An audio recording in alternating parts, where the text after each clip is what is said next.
আমাদের সকলের প্রিয় জহির রায়হান ভাই, বিশিষ্ট শিক্ষানবিশ আইনজীবী ভাইকে বক্তব্য দেওয়ার জন্য বিশেষভাবে অনুরোধ জানাচ্ছি।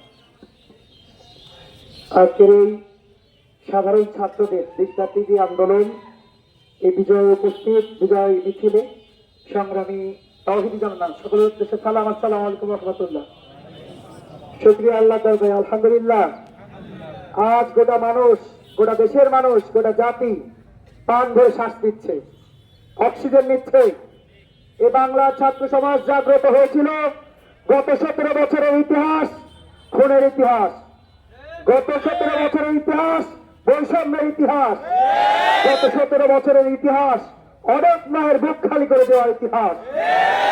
আমরা ছাত্র সমাজ যে বিপ্লব করেছি, আজকে বিভিন্ন দল তাদের নিজেদের নামে তাকে এজেন্ট হিসেবে ব্যবহার করতে চাচ্ছে, কিন্তু এখান থেকে আমরা স্পষ্ট ঘোষণা করতে যাচ্ছি, আমরা মাঠে ছিলাম।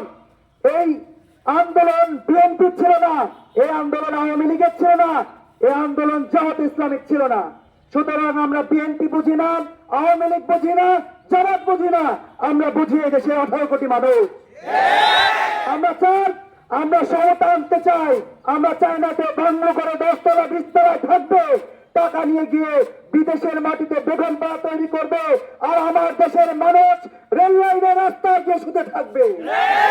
আমরা চাই না কেউ থাকুক 10 তলায় আর কেউ থাকুক 5 তলায়। আমরা সমতা, সাম্যের ভিত্তিতে একটি সমাজ প্রতিষ্ঠা করতে চাই।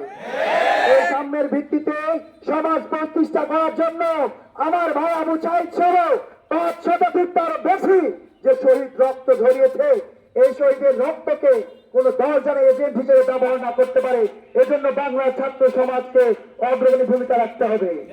আমি আজকে এখান থেকে সচেতন করে দিতে চাচ্ছি, যারা ছাত্র সমাজের এই বিপ্লবকে রুখে দেওয়ার জন্য বুকের উপর বুলেট চালিয়েছে, তোমরা তো 500 শহীদ দেখেছ, 5 কোটি শহীদ যদি বাংলা করতে, তবু এই ছাত্র সমাজকে দমে দিতে পারছে না।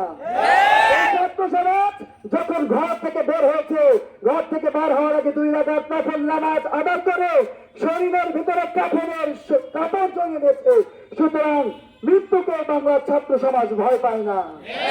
সম্মানিত তাওহীদি জনতা, ছাত্র জনতার এই বিপ্লবকে কাজে লাগিয়ে নামে বেনামে বিভিন্ন দলের নাম ব্যবহার করে আজ বাংলার এক শ্রেণীর গোষ্ঠী তারা বিভিন্ন ধরনের মার্কেট, পুকুর, হাট বাজার সহ বিভিন্ন জায়গায় দখলের যে রাজত্ব কায়েম করেছে, আমরা বলতে চাই বাংলার ছাত্র সমাজ কোন জায়গা থেকে একটি কলম গ্রহণ করে নাই। তাদেরকে হুঁশিয়ারি করে দিয়ে চাচ্ছি, যারা এগুলো নিয়ে গেছে, অল্প সময়ের ভিতরে রাষ্ট্রের প্রতিটি সম্পদ যদি ফিরিয়ে না দেয়, অল্প কিছু সময়ের ভিতর প্রশাসন ঢুকিয়ে তারা ভিত্তিক লিস্ট করে এদেরকে ধরিয়ে দেওয়া হবে, হবে।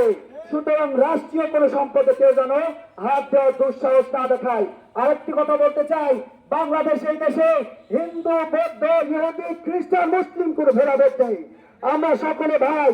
যারা মন্দিরগুলোতে, গির্জাগুলোতে হামলা করে কোন দলকে দোষারোপ করতে চাচ্ছে, আমরা বলতে চাই এই তৃতীয় গোষ্ঠীকে রুখে দেওয়ার জন্য বাংলার ছাত্র সমাজকে এক একজন হামজার মতো ভূমিকা পালন করতে হবে। একটি মসজিদ, একটি মন্দির, একটি থানা, একটিও রাষ্ট্রীয় কোষাগারে ক্ষতি হতে আমরা দেব না ইনশাআল্লাহ। প্রতিটি শহীদের রক্ত এই বাংলার জমিনে প্রতিটি ইঞ্চিতে সমতার রাষ্ট্র প্রতিষ্ঠা করে আমরা ফিরিয়ে আনবো ইনশাআল্লাহ। এ কথা বলে আজকে আমার বক্তৃতা এখানে শেষ করছি। সকলকে আগামী দিনের সামনের যে বাংলাদেশ গঠন হবে, এটা স্বপ্ন দেখে সবাই এখানে আমাদেরকে, শুধু ছাত্র নয়, যারা অভিভাবক আছি সকলকে ভূমিকা পালন করতে হবে। এই কথা বলে শেষ করছি। আসসালামু আলাইকুম রহমতুল্লাহ।